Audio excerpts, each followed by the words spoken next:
We were cursing you a little bit when it was post-fabrication time. To figure out how to cut those lines from one angle to another and tilting at the same time. That Japanese saw, you're really just guiding it. Actually, the more gentle you're with it, the more accurate you could be. Whereas you guys were leaning into it, which I think was one of the issues where once you get off track, it just gets off track really fast. Right. We started with just the raw foam that we glued together, and we weighted the heck out of that thing. We got a little creative with our weighting. Yes. While the glue dried. Yes. And glue takes a while to cure when it's between two sheets of foam. There's no air that really gets in, so it takes much longer for that to set up. So I think we let that set for several days. So after we glued that together, that's when we're trying to shape it into your tapered, irregular hexagons. And you guys actually did a quick laser cut template, right? Because instead of trying to hand draw that, we had the CAD, you laser cut it and use that to trace out the shape. The corners, right? That really helped. And then we had the raw shape of everything in foam, but then we still had to get ropes to go through it. Yeah, and a post. So we had to destroy our creation, right? So we sliced it down the middle. So I ripped some beveled cuts so that we could actually make a square hole for that post. Then we chopped it out into 4 different segments. And then you, the master of patience, you went through and took Gian's 3D prints and carved out recesses for that. I traced the outline of these, we call them little French horns. That's what they look like, little French horns. Utility knife kind of scoring all the pieces to the right depth, and then like a nice sharp chisel just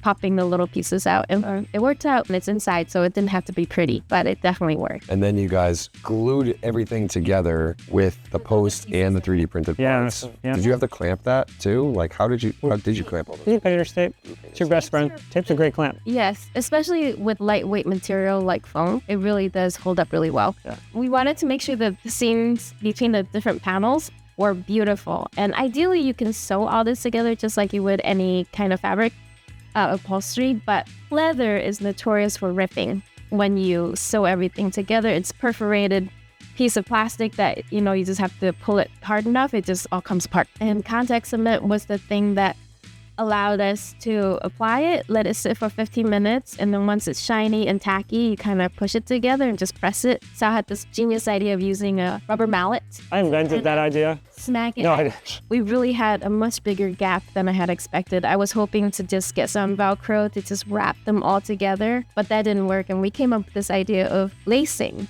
like we've seen in like boxing. Yeah, it's old school. I love it. We got some grommets and just applied it all along the edge of the 2 sides. And we were just feeding it through just like you would lacing a shoe. And it looked great. The other 3D printed grommets for the ropes or the bungees to pass through. So mainly to protect that hole and then also ease the entrance